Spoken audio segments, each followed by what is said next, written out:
어, 268페이지 보실게요. 268페이지. 중개 보수의 산정 방법에서 아까 공부했죠? 근데 권리금과 임대차 기간 이렇게 있는데요. 임대차 기간은 그냥 지우세요. 이게 시험에 나와서 이게 써놓은 거예요. 시험에 그렇게 나와요. 상관도 없는 얘기를 써놔. 사람 헷갈리게. 그럼 잘 모르면 어때요? 월세 곱하기 임대차 기간 해버리죠. 그러면 안 돼요.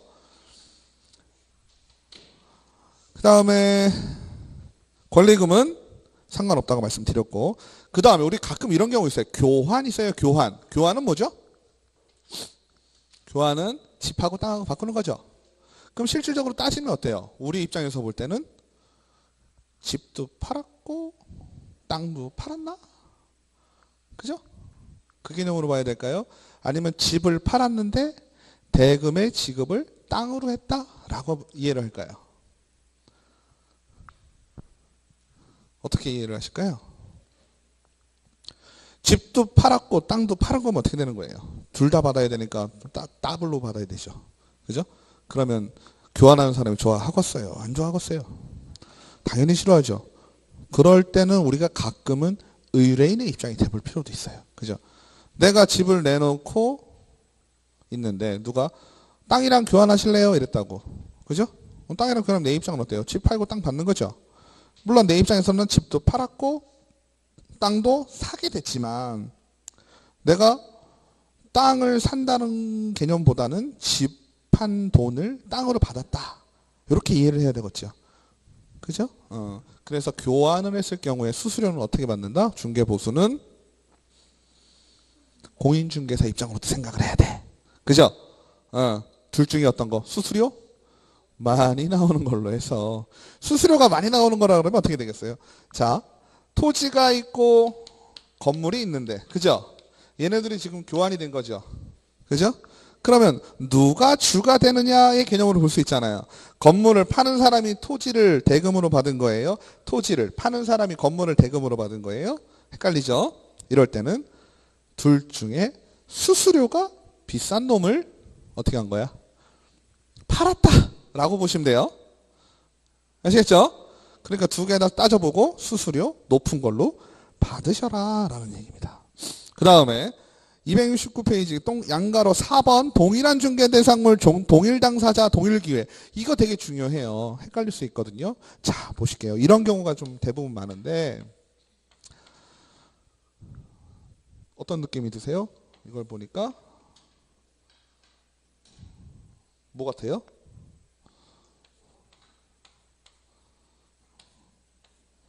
제가 그림을 잘 못 그리나요? 딱 보고 다가구 같은 느낌 안 드세요? 맞죠? 여기도 하나 더 그려야 돼, 이렇게. 그죠? 네, 딱 다가구죠? 딱 다가구는 뭐가 있냐면 위에 주인 세대가 있습니다. 그죠? 그러면 이 건물을 소유하고 있는 사람이 건물은 팔고 싶은데 아직 갈 데는 없어. 그냥 내놓기만 했어요. 그죠?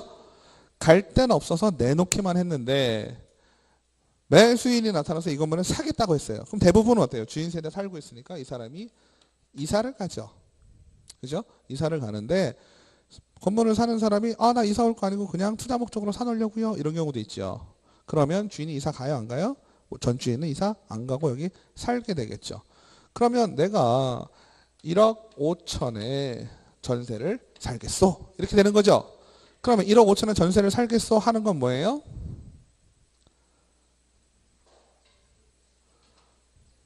내가 매매 계약을 체결을 하면서 전세 계약까지 같이 체결했죠. 그러면 매매 1번 매매 계약의 당사자는 A와 B가 되겠죠. 그죠? 2번 임대차 계약의 당사자도 누가 되겠어요? A와 B가 되겠죠. 그러면 매매 계약이 이루어질 때 임대차 계약이 같이 이루어졌으니까 임대차 계약은 임대차 계약대로, 매매 계약은 매매 계약대로. 수수료 따로 받아야 될까요? 욕하겠죠? 그렇죠? 욕하겠죠. 이런 식으로 아예 동일한 기회에 있는 경우, 이럴 경우는 어떻다? 수수료를, 중개보수를, 그렇죠? 당연히 큰 걸로 받는 거예요. 아시겠죠? 보통은 어때요? 매매로 바꿨죠. 근데 이 사람이 이사를 간대. 그래서 이번엔 아파트를 얻어줬어요. 이 사람에게. 그죠? 그러면 아까는 A와 C였는데 여긴 누구예요? B 프라임이 되겠죠? 아니지. 원래는 A였고 여기가. 그죠? 그죠? 새로 산 매수자는 B가 되겠죠. 이 집 주인은 뭐 D라고 할게요. 그죠? 그러면 C가 중간에 있는 거잖아요. C가 A와 B 간의 거래를 중개를 했고 다시 A와 D 간의 임대차 계약을 중개를 했잖아요. 아니면 매매 계약을. 그죠? 이런 경우는 얘기가 다르죠. 왜? 누가 출연했어요? D가 출연을 했잖아요. 그죠? D가 출연해서 이럴 경우에는 따로따로 받아도 상관이 없겠죠. 그죠?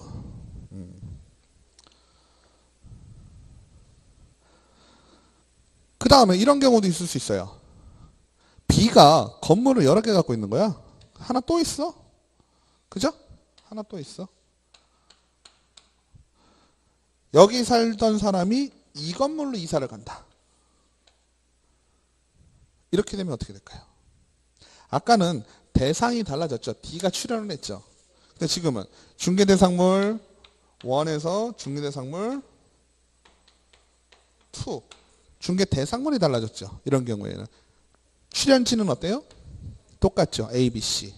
이런 경우에는 받을 수 있다 없다? 상식적으로 있다. 그죠?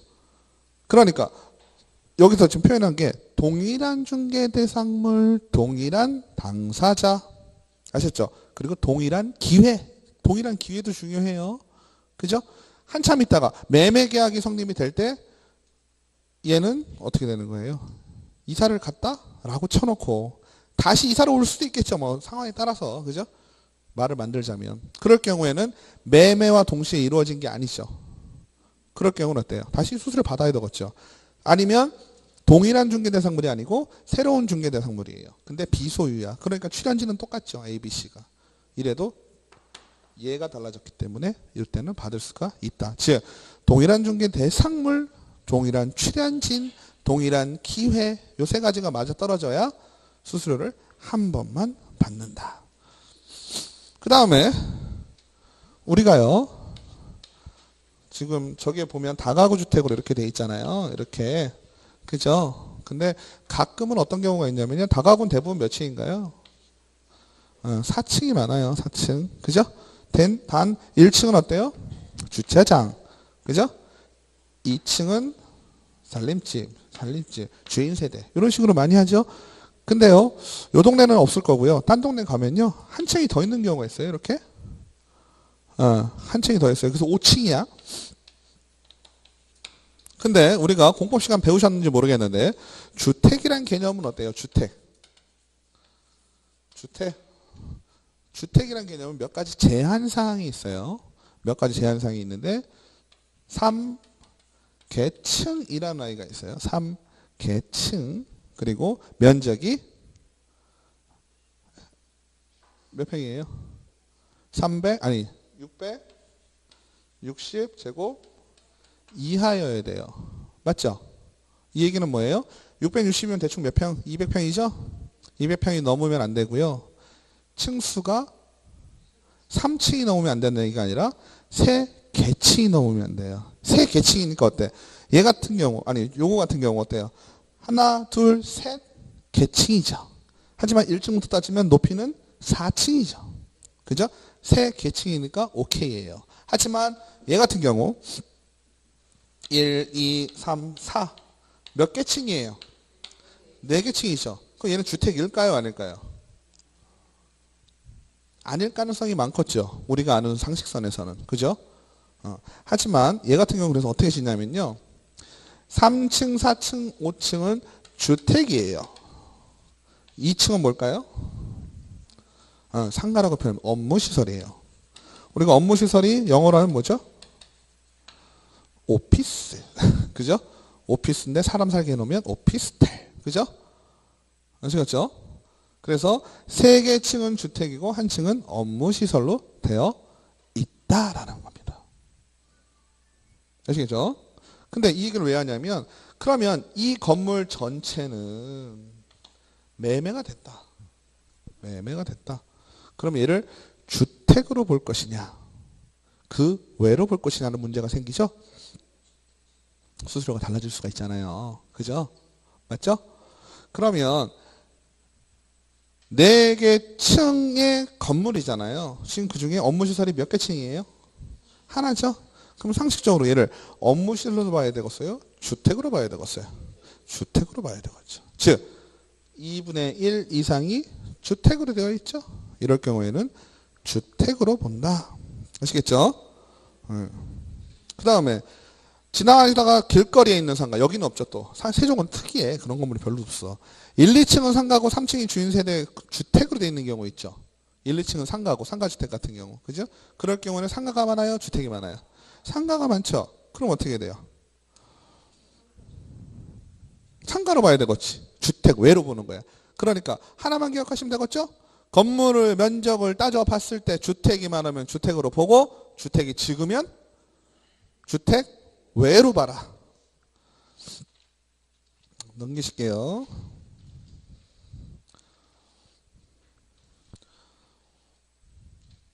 그 다음에 아까 주택의 경우에는 보수 요율을 뭘로 정한다 그랬어요? 시도 조례로 정한다 그랬죠? 맞아요? 그 외는 몰라. 주택 외는 국토부령으로 정하고.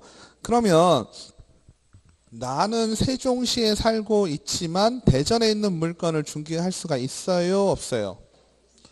당연히 있죠. 왜? 우리는 공인중개사니까. 맞죠? 누구는 안 될 수 있겠지만 됩니다. 그러면 세종시에 있는 요율하고 대전시에 있는 요율이 다를 수 있어요? 없어요? 다를 수 있죠. 그러면 세종에 있는 사람이 대전에 있는 물건을 중개를 했다면 보수는 어디를 쫓아가야 될까요? 그죠? 그게 좀 상식 아니요? 그게 좀 상식이죠. 근데 중요한 건 뭐예요? 내가 등록한 데가 어디예요? 세종이죠. 그렇기 때문에 어디를 따라가야 되겠어요? 세종을 따라가자. 헷갈리지 말아야 될 건 뭐예요? 나중에 부동산 거래신고 나오거든요. 부동산 거래신고는 어디다 해야 돼요? 물건의 소재지. 어디다? 대전에다 해야 돼. 아시겠죠? 그 다음에 헷갈리는 거 있어요. 아파트 분양권. 아파트 분양권은 뭐예요? 아파트 분양권. 아파트에 지금 들어간 거예요? 안 들어간 거예요? 안 들어갔죠? 몇 동 몇 톤지는 아는 거예요? 모르는 거예요? 아는 거지. 그죠? 그래서 우리가 아파트 하면 계약금 넣고, 그죠? 당첨되고, 동호수 지정하고, 그죠? 처음에 이제 계약금 넣어놓은 거 있지만, 계약금 넣어놓고, 하고, 쭉 나오고, 중도금 넣고, 뭐 어쩌고저쩌고 막 하죠? 그러면, 5억짜리 아파트다. 근데 내가 지금, 보세요. 계약금으로 1,000만 원 넣고, 그죠? 대출 받죠? 중도금 대출 받죠? 중도금 대출 1억 받았어요. 그죠? 그리고 잔금 아직 안 치렀지만 중간에 중도금을 1억 넣고 또 5천만 원 넣었어요. 그죠? 근데 결과적으로 얘는 얼마짜리? 5억짜리야. 그러면 요 시점에서 내가 분양권 매매할 수 있어요? 없어요? 상황에 따라 다르지만 대부분 되죠. 그죠? 몇 가지 제한해놓는데 빼놓고, 전매 제한해놓는데 빼놓고 몇만 하면 됩니다. 그럼 분양권의 가격은 어디까지 볼까요?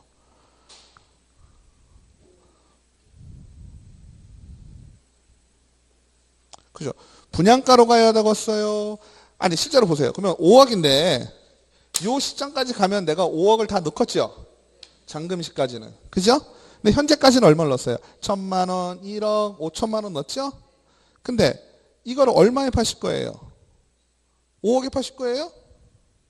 얼마에 팔 거예요? 그 피 붙여 팔아야지. 바보야. 그죠? 피를 얼마? 5천 붙일까요? 너무 작은가? 한 1억 할까요? 한 1억? 1억은 해야지. 그치? 그래야 팔지. 그잖아요. 맞아요? 그러면 요 시점이 됐을 때 이 아파트의 가격은 얼마나 볼 것인가? 중요해요? 안 중요해요? 엄청나게 중요해요. 누구한테? 우리에게는. 그죠? 왜? 뭐가 달려있어? 보수가 달려있잖아. 그죠? 이럴 때는 우리의 마음은 어때요? 우리의 마음은 6억이잖아요. 지금 매매가. 맞아요? 그죠? 분양가가 5억인데 내가 P를 지금 1억 붙였잖아. 1억 붙였으면 6억. 훌륭하죠? 매매가. 맞아요? 6억이면 좋지요. 근데 의뢰인이 어떻겠어요? 엄청 화나겠죠. 누가? 양쪽 다. 그죠? 그래도 파는 사람은 좀 낫죠. 파는 사람은 시원하게 돈 줄 수도 있죠. 왜 그래요? 1억 벌었으니까. 매도인은 1억 벌었으니까. 그죠? 근데 매수인은 어때요? 아니 그거 뭐 다시 다 돈도 다 안 낸 건데 그렇게 하면 어떻게? 근데 우리가 또 계약금에 이런 개념으로 보면 또 이게 다 내는 게 맞는 것 같기도 하고 그러잖아요. 아까 계약금 어떻게 했어요? 1,000만 원이라도 2,000만 원, 200만 원만 걸었어도 1,000만 원 약정해 놓은 거니까 그걸로 간다 했잖아요. 맞아요? 어떻게 할까요? 얼마 내실 거예요? 의뢰인의 입장으로 한번 생각을 해볼까요? 어느 정도가 적정하겠어요? 상식적으로. 납부한 중도금이 지금 이 시점에서 보면 1억. 그죠? 그냥 계약금 냈겠죠? 1,000만 원. 그 다음에 P 1억. 맞는 것 같아요? 이거는 지금 대출이에요. 대출. 대출은 빼야 될까요? 합쳐야 될까요? 대출이다. 내가 생돈 낸 게 아니고 그러면 실질적으로 내가 지금 매도인 A가 낸 돈은 실제로 얼마일까요? 0.1 그죠? 끝이네? 그죠? A는 지금 1,000만 원 내고선 얼마 벌게 생겼어요? 1억 벌게 생겼네요. 잠깐만. 이게 내가 이러고 있을 때가 아닌데 지금. 그죠? 수수료는 1,000만 원으로 해야 돼요? 아니면 프리미엄 1억? 아무튼 복잡하죠? 정신이 없죠? 자, 정리를 하시면 내가 낸 돈만큼만 계산한다. 이렇게 생각하시면 돼요. 게다가 P도 내가 낸 걸로 봐야 되는 거야. 프리미엄도. 왜? 올랐잖아요. 그것도 내가 낸 걸로 보자는 얘기야. 그러면 대출은 내가 낸 거예요? 안 낸 거예요? 대출도 내가 낸 거지. 대출도 받았으면 내가 받았잖아요. 그죠? 이자 내가 내고 있잖아. 맞죠? 이자 내가 내고 무이자지만 무이자지만 내가 영원 내고 있잖아요. 영원. 그죠? 계약금, 대출이건 뭐건 간에 중도금, 프리미엄 합쳐서 한다. 아시겠죠? 그러면 명확하죠? 아시겠죠? 그래서 우리가 파는 사람은 상관이 없어요. 솔직히 매도인은 어때요? 1,000만 원 줄게 이런 겁니다. 그죠? 1억 받아주면 1,000만 원 줄게. 뭐 이렇게 하죠. 현실적으로는. 근데 사는 사람이 문제예요. 사는 사람이. 그죠? 사는 사람은 그래도 법정 수수료를 제대로 계산해서 줘야 되니까 이런 식으로 하시면 되겠습니다. 그 다음에 전시보수라는 게 있어요. 전시보수는요. 쉽게 얘기하면 컨설팅, 상담만 해주는 거예요. 그래서 옛날에는 전시보수에 대한 게 있었는데 공인중개사가 전시보수만 하는 경우는 거의 없죠. 그러니까 전시보수 네.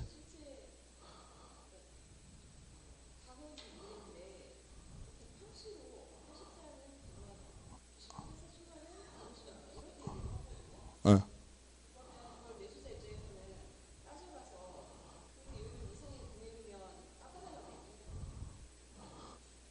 그렇죠. 공인중개사가 딱 싫어하시는 스타일이 되시는 거죠. 공인중개사가 딱 싫어하는 스타일이 되시는 거예요. 아까 얘기했던 하한선 20만 원 있던데 이거 똑같은 거예요. 근데 실제는 어떠냐면요. 우리가요. 이걸 따질 게 아니라 항상 어때요? 중개 보수는 초과해서 받으면 어때요? 초과분에 대해서 돌려줘야 될 의무가 생기잖아요. 그죠? 그러니까 원래 우리가 현실적으로는 30평 때는 뭐 100만 원, 40평 때는 150만 원 이렇게 하잖아요. 그게 중개 보수 요율을 넘을 수는 있죠. 넘으면 깎아달라고 하는 건 아주 스마트하신 거지. 우리가. 그러면 그 공인중개사가 생각할 거예요. 어디 가서 수업 좀 들었구나. 이렇게 생각. 공인중개사 수업 들었다고 생각합니다. 맞아요. 맞는 말씀이에요. 넘으면 다시 정확하게 얘기하면요. 주고 돌려달라고 그럴 수도 있어요. 150만 원을 주고선도 그거 내가 집에 가서 보니 넘었대요. 나머지는 넘은 선은 돌려주세요. 할 수 있어요. 안 주면 찔릴 거야 이렇게 되는 거죠. 네, 전시보수는 뭐냐면요. 컨설팅입니다. 컨설팅이 뭐예요? 상담만 해주는 거죠. 우리가 일반적으로 상담도 상당한 가치가 있잖아요. 세무상담 같은 거 받아도 돈 냅니다. 요즘은. 그죠? 물론 상담받고 신고하지만 변호사도 어때요? 우선 상담받고 그죠? 그냥 가면 돈 받고 의뢰해서 계약금 넣으면 그건 안 받죠. 맞아요? 아니 우리 라식 같은 것도 그렇잖아요. 모르시나요? 수술하라고 하면 어때요? 라식 검사 받을 때 거기서 계약하고 오면 검사비가 공짜고, 그죠? 수술 안 하고 그냥 오면 검사비를 받아요. 마찬가지죠. 공인중개사도 어때요? 컨설팅 공인중개사는 솔직히 계약 안 해도 안 받지요. 상담만 신나게 할 때도 많죠. 그러다가 한 건은 되겠지 이런 마음이죠. 옛날에는요 이렇게 컨설팅 해줘도 그거를 보수를 받아라는 규정이 있었는데 없어졌어요. 그리고 지금은 거의 그 두 개가 동시에 이루어지기도 하고 설명만 하는 게 크게 어렵다고 생각을 안 하니까. 근데 전시 보수 자체를 한다는 것, 그러니까 전시 중개를 한다는 것 자체는 불법은 아니에요. 컨설팅 한다는 건 불법은 아니고 당연히 그거에 대해서 보수도 받을 수 있지만 중요한 건 뭐냐면 중개가 같이 이루어지면 그 컨설팅 비용은 따로 받을 수는 없다. 그 다음에 실비는요 실제로 지출한 비용인데요. 넘기시면요 그거는 별표 272페이지 보시면 돼요. 중개 대상물의 권리관계 등의 확인에 소요되는 실비, 계약금 등의 반환 채무이행 보장에 소요되는 실비. 반환 채무이행이 뭔가요? 우리가 거의 사용하고 있지는 않지만요. 자, 보세요. 이 중개를 우리가 한다, 거래 계약을 체결한다라는 건요.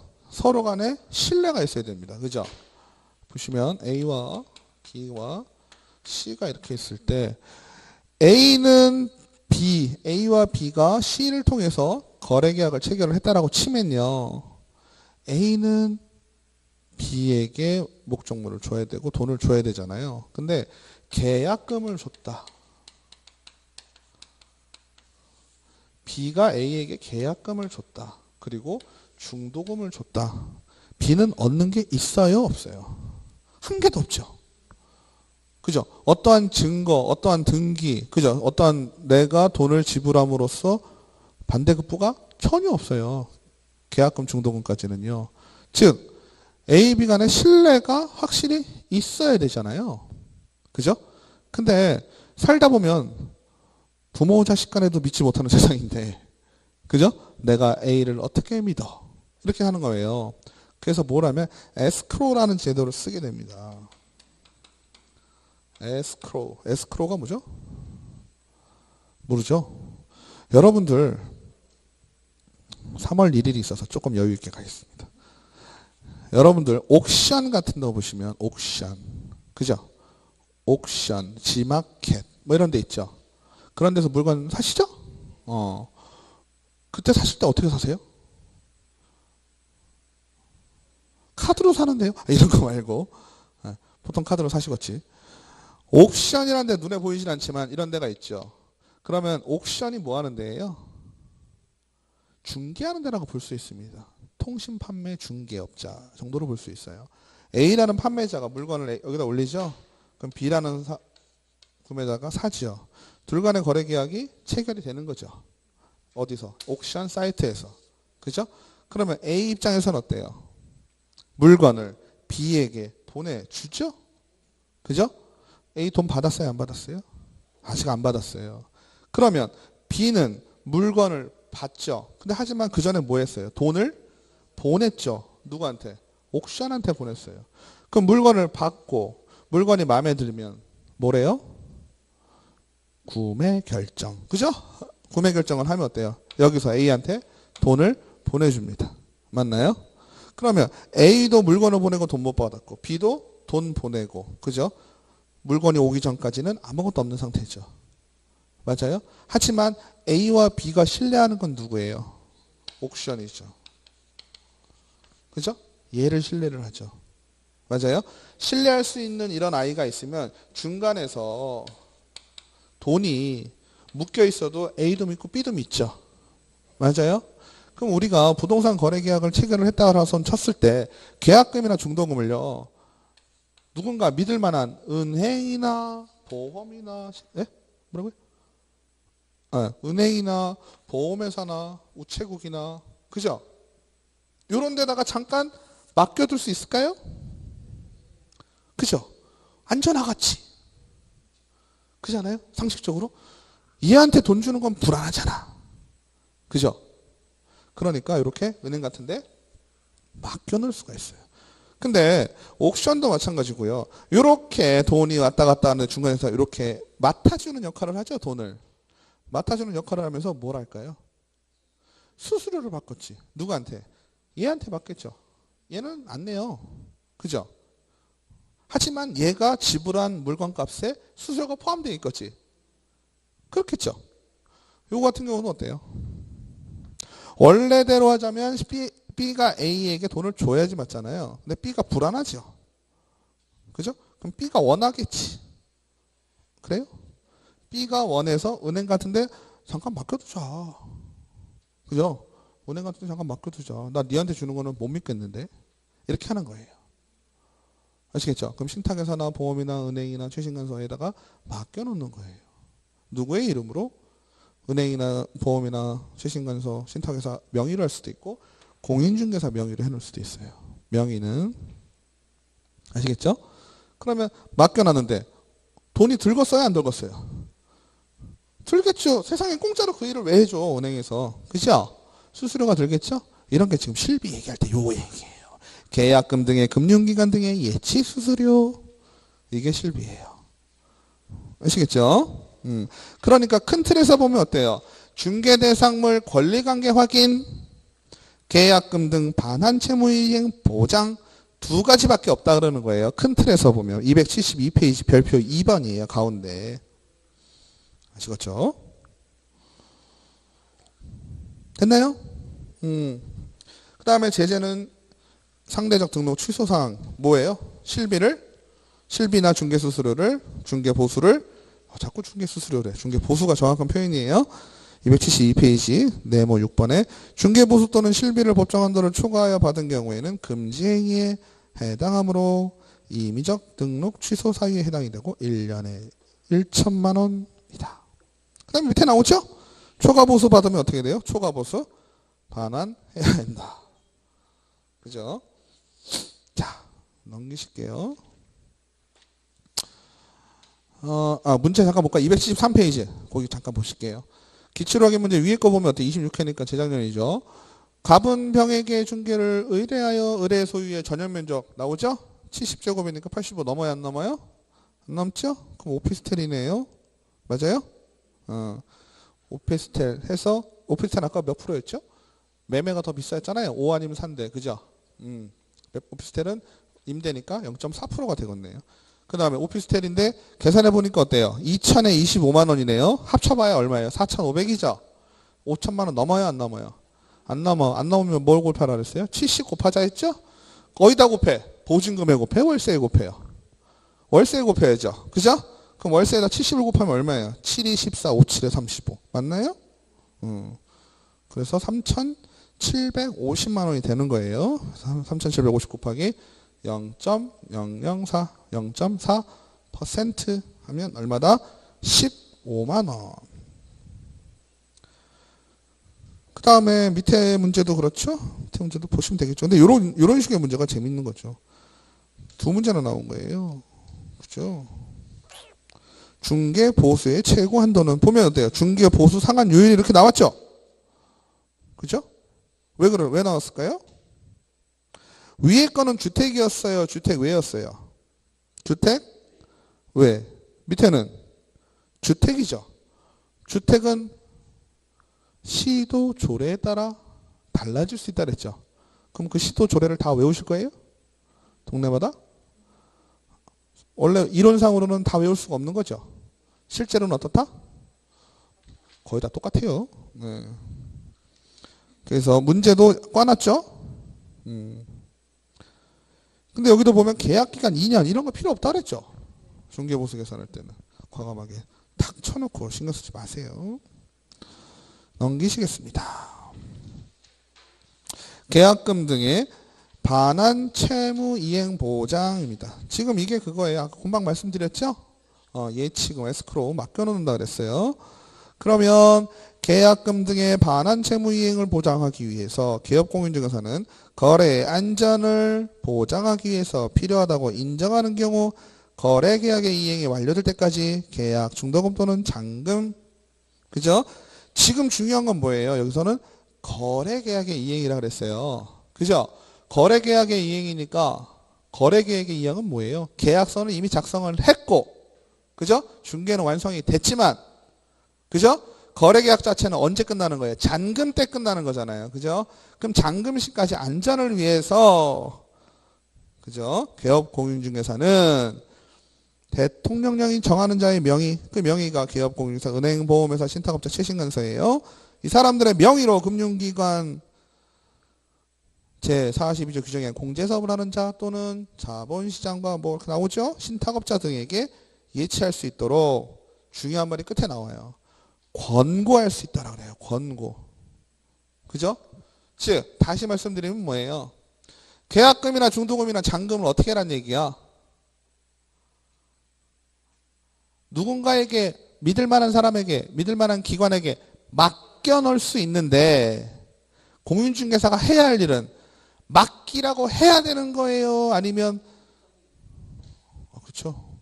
훌륭하셔가지고 할 말이 없네요. 네. 권유할 수 있다는 얘기예요. 중요한 거. 반드시 해야 된다. 틀린다는 얘기야. 아시겠죠? 시험에는 그렇게 나와요. 반드시 해야 된다. 이렇게. 아니면 해야 한다. 이렇게 나온다고. 그러면 안 되는 거예요. 할 수 있다. 권고할 수 있다. 그것도. 현실적으로 어떻게 되는 거예요? 매수인이 불안해요. 매도인이 불안해하는 부분은 또 뭐가 있냐면요. 매수인이 과연 나중에 잔금을 치를 수 있을까라는 문제도 있어요. 그죠? 복잡해지죠. 그때 되면. 그죠? 매도인 입장에서. 저 사람의 능력이 있어요? 이것도 문제가 될 수도 있어요. 그러니까 계약금은 계약할 때 어차피 주고받았으니까 됐다 손 치더라도 근데 계약금을 줄 때 의뢰인은 매수인은 또 어때요? 불안하죠. 아무것도 안 받고 계약금만 떨렁 주는 거 아니에요. 계약금이 1억, 2억이라고 생각을 해보셔요. 계약금이 10억, 20억이라고 생각을 해보세요. 그럼 수수료 아까워서 못 맡겨요. 무조건 맡겨야죠. 그죠? 여러분들 주택조합 이런 거 하시잖아요. 아파트 아시나요 혹시? 모르시나요? 아무튼 아파트 질 때 하도 망하는 케이스가 많으니까 어때요? 다 신탁회사 맡겨놓고 시작하잖아요. 돈을. 그죠? 부장할 때도 다 신탁회사 믿을 만한 광고하자 맨날 너 우리 어느 신탁에다 돈 맡겨놨다고 얘기하잖아요. 그게 뭐예요? 계약금 받은 거 다 걷다 넣어놨다는 얘기예요. 신탁회사에 오케이가 있어야지만 뭐 돈 뺏을 수 있는 거거든요. 마찬가지로 돈을 계약금이든 중도금이든 잔금이든 맡겨놓는 거예요. 맡겨놨다가 시기가 되면 빼는 거죠. 그 다음에 계약금 등을 예치한 경우 매도인, 임대인 등 계약금을 수령할 수 있는 권리가 있는 자는 당해 계약을 해지할 때는 계약금 등의 반환을 보장하는 내용의 금융기관 또는 보증보험회사가 발행하는 보증서를 계약금 등의 예치 명의자에게 교부하고 계약금 등을 미리 수령할 수 있다. 이 얘기는 뭐예요? 자, 이제 한 단계 더 가는 거야. 돈은 맡겼어. 그죠? 돈은 맡겼는데 매도인이 그죠? 돈이 급해. 급하다는 뜻은 뭐예요? 계약금을 난 좀 받아야 되겠어 라고 하는 거예요. 그러면 계약금을 받아야 되겠어 라는 건 돈을 갖고 오겠다는 의미죠. 그러면 맡긴 의미가 없어지지. 그러면 맡겨놓은 사람 누구 명의인가로 맡겨놨을 거 아니에요. 공인중개사로 맡겨놨다고 치자고요. 중간으로. 그잖아요. A, B 중에 A, B로 맡겨놓을 수는 없는 거잖아요. 자기가 빼가면 끝이니까. 자 A와 B와 C가 있는데 B가 A에게 계약금을 줬단 말이에요. 그죠? 원래는. 근데 이 계약금을 안 주고 B가 C 명의로 어디다가 은행에다가 그죠? 맡겨놨어요. 근데 A 입장에서 보니까 이 계약금이 필요해. 그죠? 필요한데 지금 C 명의로 들어가 있거든요. 왜? A, B 명의로 넣으면 안 되니까. A가 은행에 있는 이 계약금을 쓰고 싶은 거야. 갖고 싶어. 그럼 어떻게 해야 되겠어요? 계약이 A의 귀책 사유로 인해서 B에게 해약이 되면 어떻게 돼요? A는 두 배를 물어야 되는 거 민법으로 풀건 어찌됐건 책임은 다 지는 거지만 이미 현실적으로 있는 돈은 어때요? 여기다 가만히 놔뒀으면 해제가 됐을 때 B는 당연히 요만큼은 무조건 금방 갖고 가죠. 무슨 말씀인지 아시죠? 책임은 A가 다 지는 게 맞아요. 책임은 A가 다 지는 게 맞는데 B 입장에선 적어도 내가 낸 계약금은 빨리 돌려받을 수 있는 거였잖아요. 은행에 넣어놨으면. 그죠? 근데 얘가 이것까지 갖고 가버리면 B 입장에선 어때요? 어찌됐건 받기야 하겠지 언젠가는. 어떻게든. 하지만 바로 받을 수 있는 게 시간이 걸리고 불편하다는 얘기죠. 그죠? 그러니까 B가 A를 못 믿어서 여기다 맡겨놨는데 A는 돈을 찾아가려고 해. 그러면 A는 어떻게 하면 되겠어요? C에게 새로운 보증기관을 통해서 보증서를 C에게 주는 거예요. 그죠? 그럼 어떻게 되겠어요? 이 거래 계약이 중요한 게 아니고요. 지금은 요 라인이 중요하게 되는 거죠. 요 라인이. 그죠? 요 라인은 뭐 단순히 계약금에 대한 얘기잖아요. 그러니까 A가 문제가 생겼을 경우 보증기관에서 C에게 계약금만큼을 물어주겠죠. 그러면 이 계약금은 어디로 가겠어요? A한테 가겠지. 아시겠죠? 쉽게 얘기하면 뭐예요? 계약금하고 보증서하고 바꾼 거죠. 그죠? 그럼 C 입장에서도 누구한테? B에게 할 말이 있잖아요. 그죠? 나 보증서 받고 준 거야. 너 문제 생기면 얘한테 계약금 받아. 이렇게 되겠죠. 실제로는 어떨까요? 이 계약금이 씻고 가겠죠. 그죠? C에게 주는 걸로 돼 있으니까. 아시겠죠? 그래서 예치를 할 수 있는 이름, 예치를 할 수 있는 기관 두 가지만 보시면 돼요. 예치 명의자는요. 개업공인중개사, 은행법에 따른 은행, 보험업법에 따른 보험회사, 자본시장과 금융투자업에 관한 법률에 따른 신탁업자, 우체국 예금보험에 관한 법률에 따른 최신관서. 다 보면 어때요? 다 믿을 만한 사람들이죠? 솔직히 개업공인중개사가 제일 못 믿겠죠? 그죠? 예치 명의자가 이렇게 되어 있으니까 공인중개사가 아니라 은행을 명의로 예치를 했다 그러면 이 보증서는 어디로 가겠어요? 은행으로 그냥 가겠죠. 그리고 은행에서 돈 내주겠죠. 그 다음에 예치 명의자의 동그라미 치시고요. 오른쪽에 보시면 예치 기관이 있어요. 그죠? 예치 명의자는 그거 예치 명의자 이름으로 한다는 얘기고, 예치 기관이라는 건 뭐예요? 돈을 실질적으로 예치하는 기관이라는 뜻이죠. 그래서 금융기관 최신관서 포함이에요. 그 다음에 공제사업을 하는 자, 공제사업 누구예요? 그 다음에 신탁업자, 그죠? 그 다음에 계약금 등의 사전 수령은 아까 뭐라 그랬어요? 보증서 교부하라 그랬죠? 하시면 되고, 넘기실게요. 만약에 개업 공인중개사의 명의로 금융기관에 예치한 경우, 그죠? 지금 어때요? 명의를 누구 이름으로 했다는 얘기예요? 공인중개사 명의로 한 거죠? 공인중개사 명의로 금융기관에 예치를 한 경우에는 자기 소유의 예치금과 분리하여 관리해야 된다. 따라서 개업 공인중개사는 계약금 등을 중개사무소 수입 지출을 관리하는 본인의 예금 통장에 예치할 수 없다라고 되어 있어요.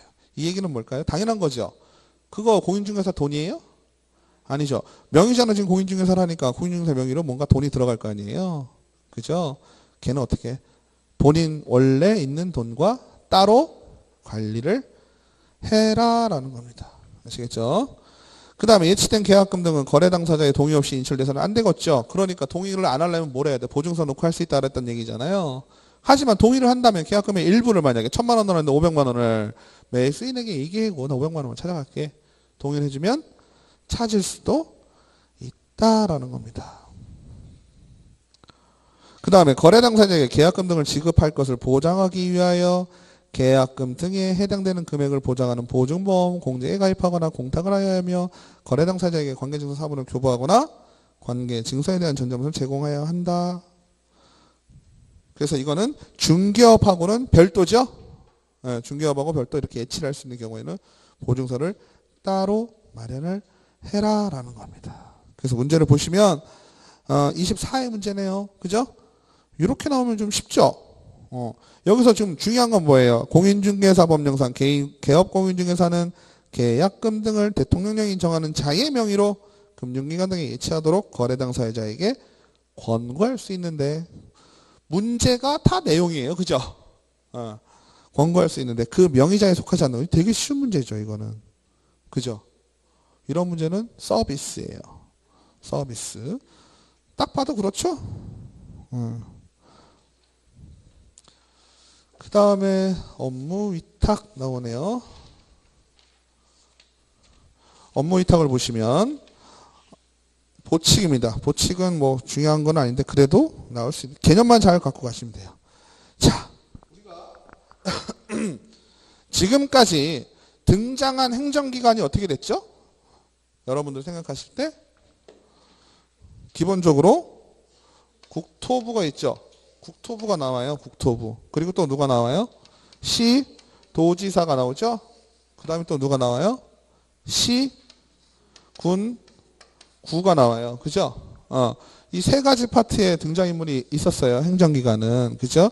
근데 우리가 시, 군, 구는 일반적으로 뭐라고 불렀을까요? 우리가 자주 부르는 말 등록관청이란 표현을 썼어요. 그죠? 왜 등록관청이라는 표현을 썼을까요?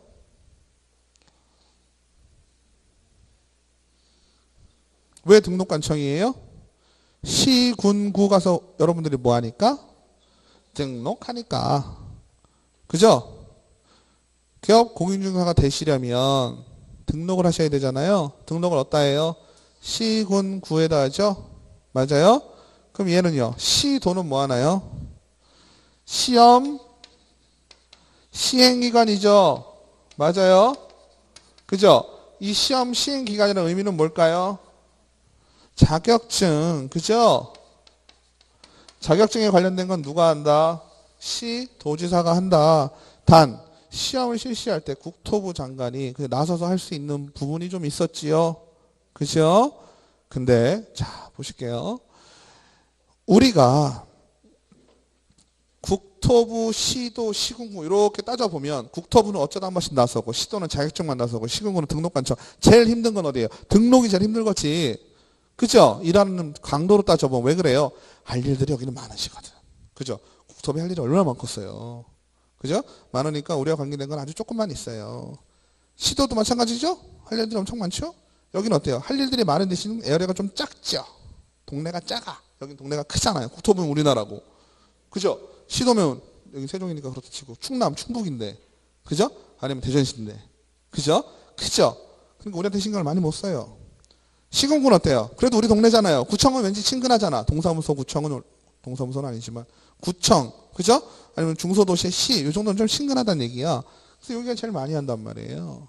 그죠? 그리고 중요한 건 시도도요. 시험을 시행하지만 실제로 누가 해요? 여러분들 시험 어디다 신청하라고 그랬어요? 아직 시험을 안 보셔서 모르죠? 한국,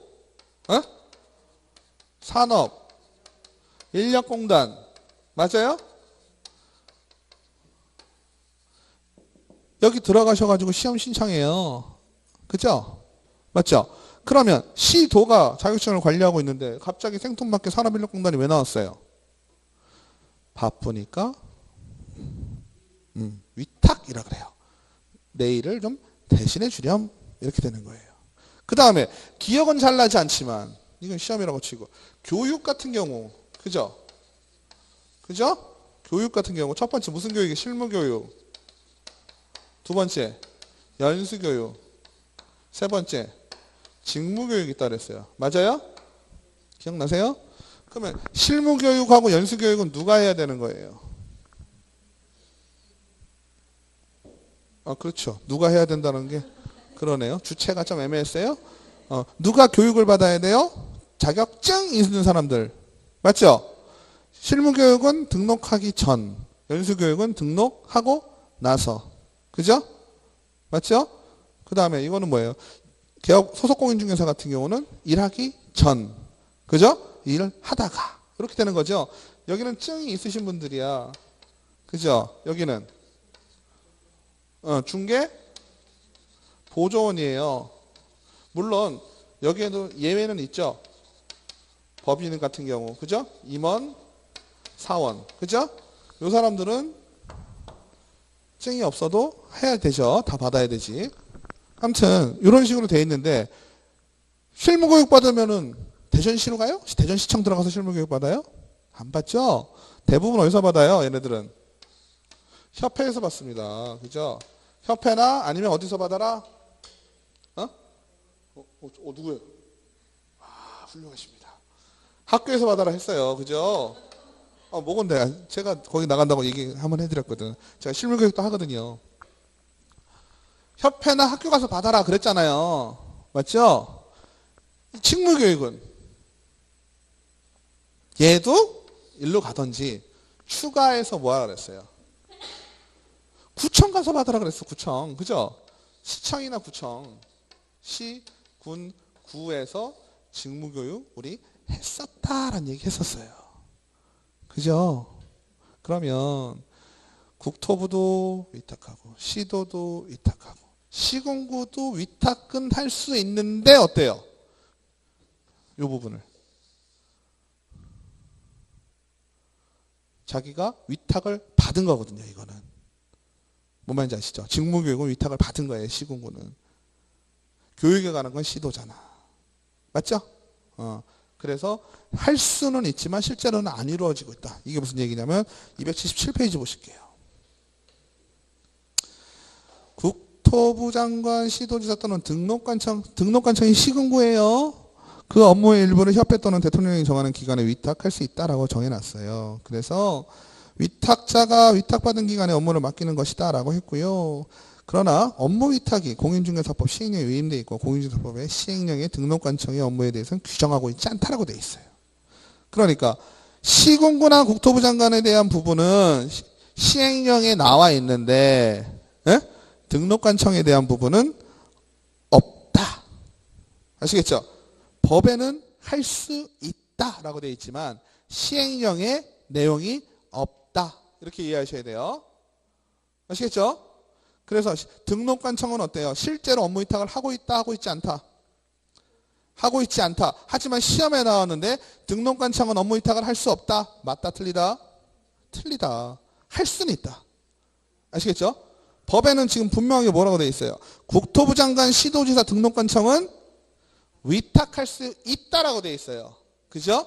근데 지금은 등록관청에 대해서 위탁할 수 있는 내용 대통령이 나와 있다, 나와 있지 않다? 나와 있지? 않다. 아시겠죠? 시행령에 등록관청에 업무 위탁 내용이 없기 때문에 실질적으로는 어떻다? 아직까지는. 앞으로는 어떻게 될지 몰라요. 아직까지는 등록관청은 업무 위탁을 하고 있다, 하고 있지 않다? 하고 있지 않다. 아시겠죠? 그래서 위탁자 교육 실시기관은 시도지사다. 여기 시도지사인데 다 누가 했어요? 지금 다 딴 데서 하고 있죠? 협회나 학교에서 하고 있어요. 등록관청은 실시기관이 될 수는 있지만 위탁에는 규정이 아직 없다. 국토부 장관은 시도지사가 실시하는 교육의 유지를 위해서 필요하다면 교육이나 할 수 있고 하지만 실시기관은 아니다. 위탁받은 데는요. 넘기시면 278페이지 위탁받는 기관은 학교, 협회, 공기업 또는 준정부기관. 그러니까 공기업 또는 준정부기관에 한국산업인력공단이 들어가겠죠? 그 다음에 시설 기준. 시설은요. 밑에 동그라미 2번부터 보실게요. 50제곱미터 이상의 강의실을 1개소 이상 확보할 건. 그죠? 강의실하고 그 다음에 뭐예요? 사람이에요. 사람은 박사학위 소지자. 그 다음에 학교에서 전임 강사 이상으로 관련된 과목을 2년 이상 강의한 경력이 있는 사람. 석사학위 취득 후 3년. 변호사 있는 사람 2년. 7급 이상 공무원. 복잡하죠? 요거는 참 안 나올 가능성이 더 많은 건데, 그죠? 그 다음 눈으로 보세요. 처음이니까. 그 다음에 자격시험 보시면 위탁받는 기관, 위탁자는 시도지사. 그죠? 위탁자는 시도지사. 위탁받는 기관은 협회, 준정부 기관. 그러니까 이렇게 하면 이해하기 힘들잖아요. 우리가 지금 현재는 시험을 어디서 보고 있다?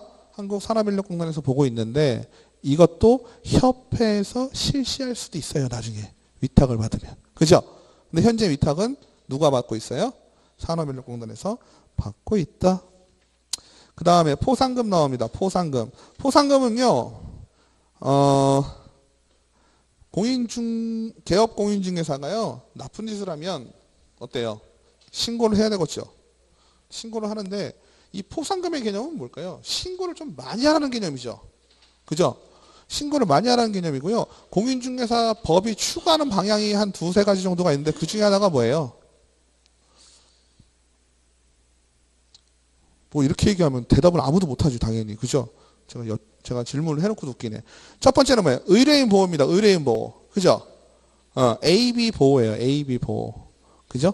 AB 보호고요. 그 다음에 뭘까요? 거래 질서의 확립이에요. 그죠?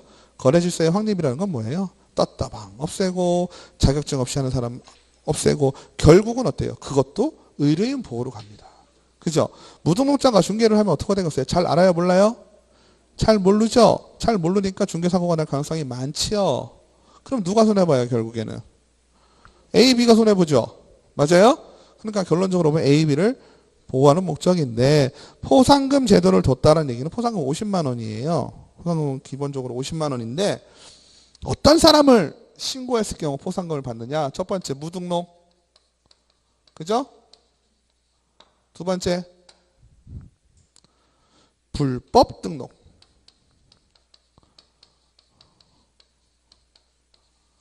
세 번째 뭘까요?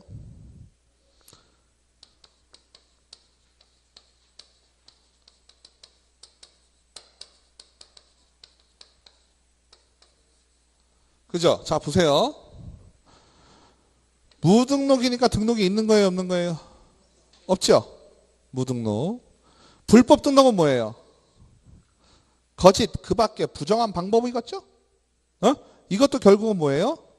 등록이에요. 등록이에요. 그죠? 세 번째는 등록증을 양도양수 빌린 거죠? 차이가 어떻게 되는 거예요? 무등록은 대놓고 안 하는 거고, 그죠? 불법 등록은 뭐예요? 가짜로 만들어서 하는 거고, 이거는 뭐예요? 빌려서 하는 거고, 결국 세 가지가 걸리는 건 뭐예요? 다 등록이에요. 등록. 그죠?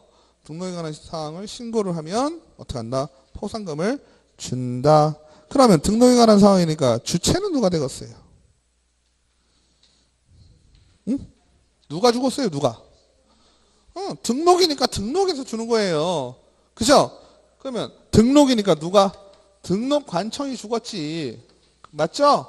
등록관청은 뭐다? 시, 군, 구다. 그죠? 그러면 이거 신고하는 사람이 많으면 가뜩이나 등록관청 어려운데. 그죠? 어렵잖아요. 근데 결국은 뭐예요? 이게 무등록, 불법 등록, 양도양수 척결하면 어떻게 돼요? 국민경제가 살아나겠죠? 국민경제 이바지하는 길이잖아요. 공인중개사법의 취지에. 그죠? 그러니까 나라에서도 가만히 있지 않는다. 어떻게 하겠어요? 도와준다. 아시겠죠? 반 정도 도와줘요. 아시겠죠? 자, 넘기시겠습니다. 그래서 포상금은요, 280페이지.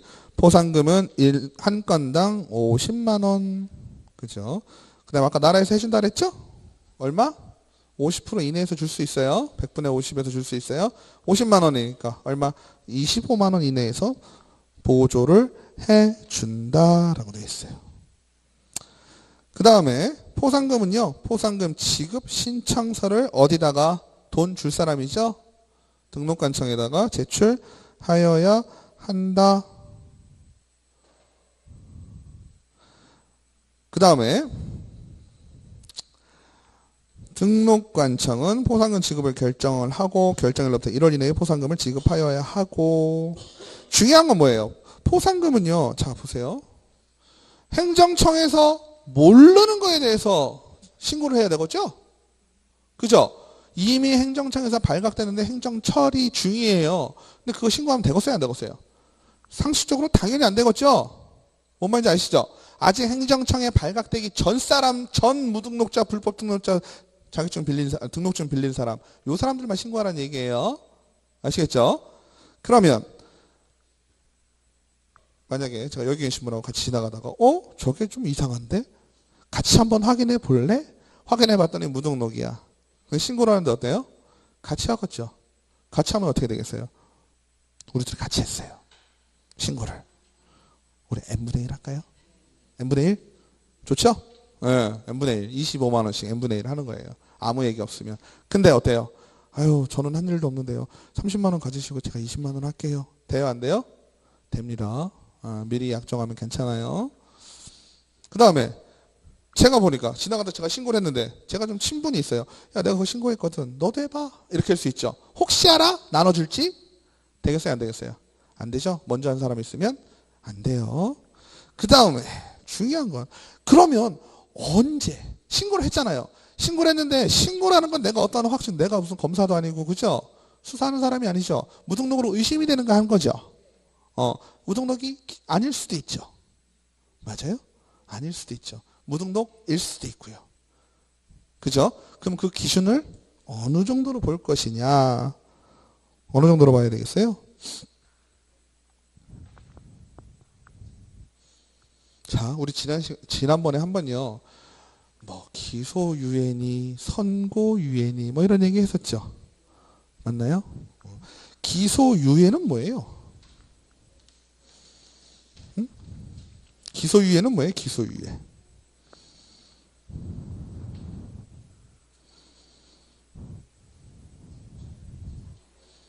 죄가 있는 거예요, 없는 거예요? 기소를 유예했다는 얘기는 기소 자체를 유예한 거죠. 유예라는 말은 뭐예요? 잠시 미룬 거지 그게 없어지는 게 아니죠. 그죠? 무혐의 처리라는 건 뭐예요? 무혐의는 혐의가 없는 거죠. 그죠? 그럼 무혐의와 기소유예는 다르네요. 맞나요? 누구 선에서? 검사 선에서. 아시겠죠? 그러면 집행유예를 받았어요. 집행유예는 뭐예요? 징역형과 같이 다니는 아이죠. 맞아요? 그러면 집행유예를 받으면 징역형을 받은 거예요? 안 받은 거예요? 받은 거죠. 받은 거지만 징역형이라는 것 자체를 잠시 미뤄둔 거죠. 징역을 받은 거랑 진배가 없어요. 선고유예는 뭘까요? 선고유예.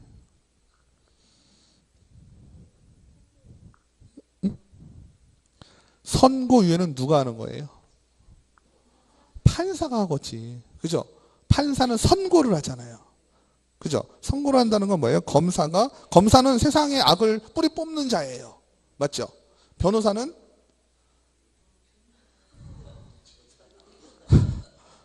검사 나오면 변호사죠. 그죠? 이거는 의뢰인을 보호하기 위한 사람이죠. 왜? 검사가 너무 뿌리를 뽑다가 어때요? 멀쩡한 거지 빼볼까봐. 그죠?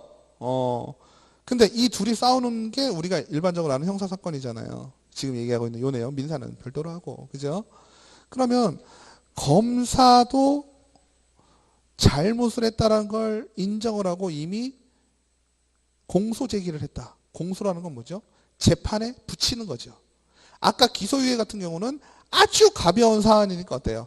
죄가 있는 거는 맞는 것 같은데, 그죠?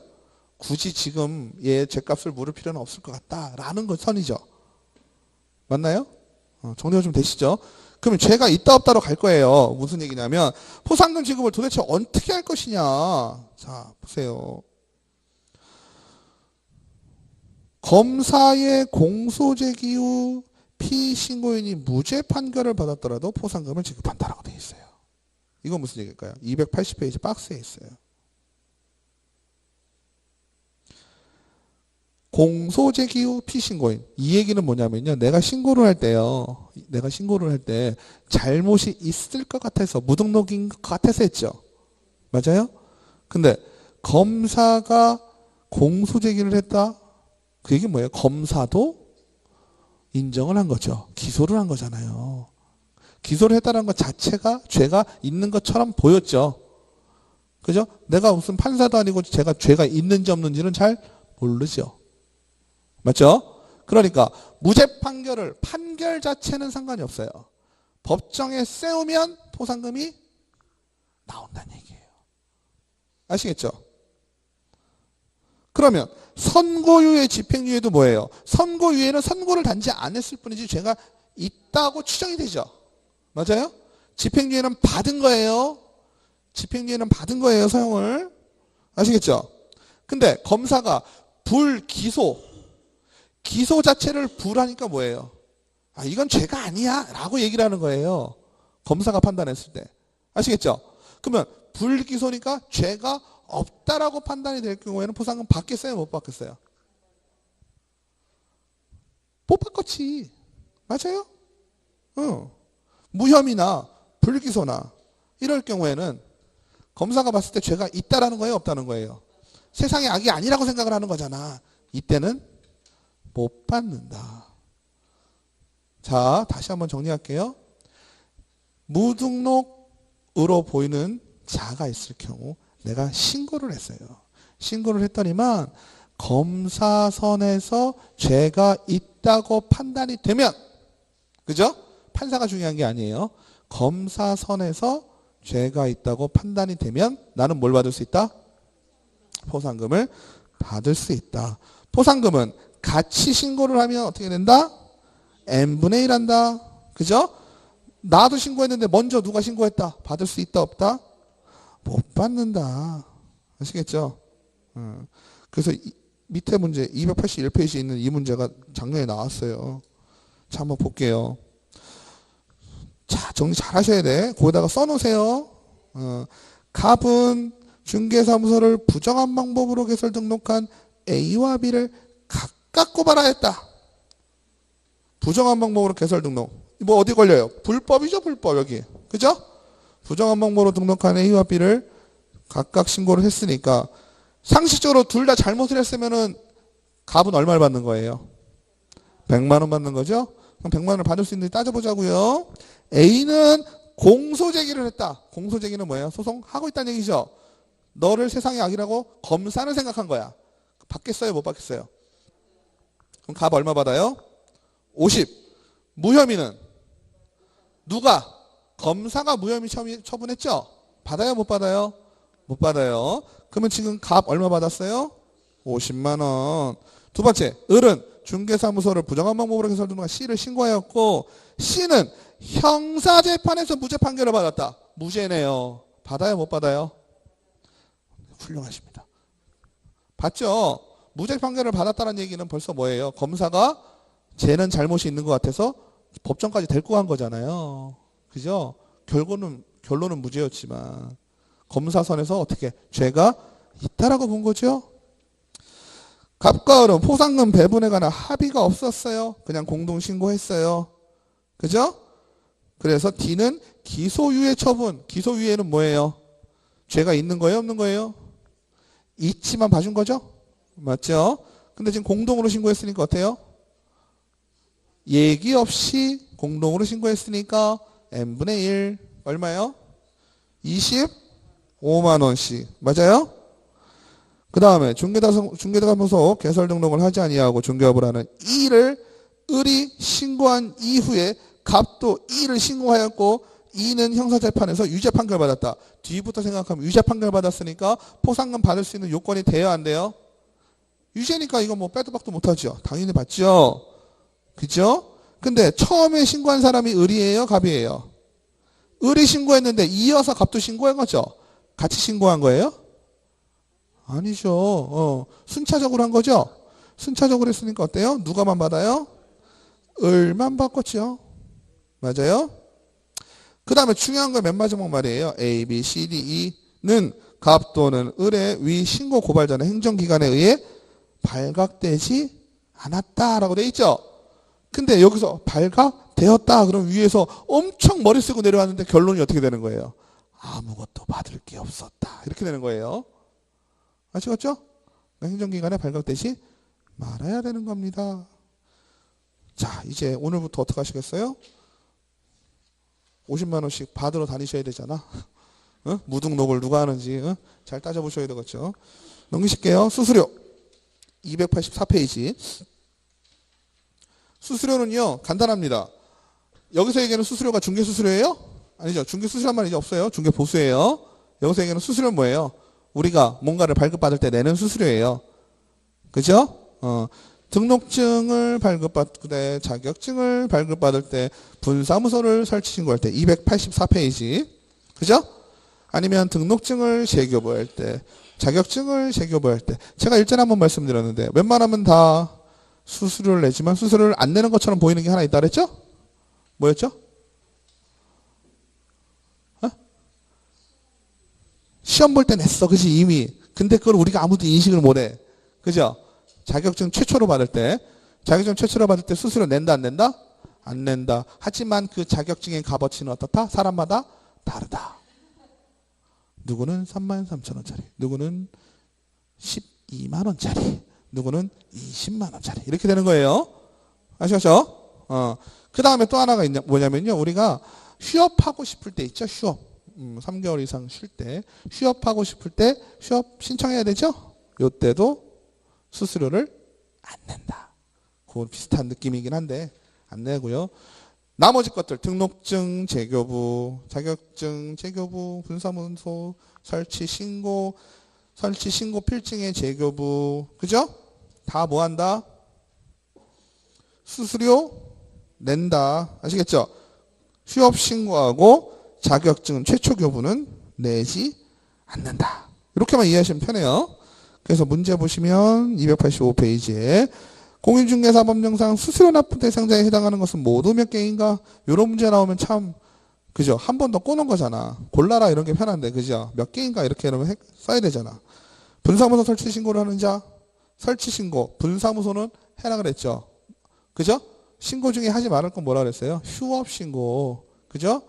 그러니까 분사무소 설치 신고 해야 되고 중개사무소 개설 등록 당연히 해야 되겠죠? 중개사무소 휴업 신고. 휴업은 안 해도 된다. 지금 보면 아주 쉬운 문제죠.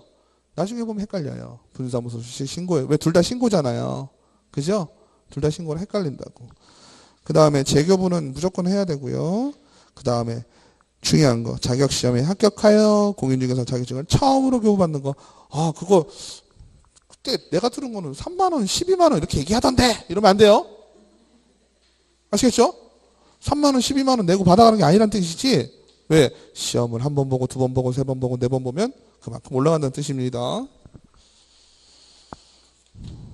그 다음에 뭐 4절 5절은 넘어가시고요. 좀 쉬었다가 협회에 들어가겠습니다.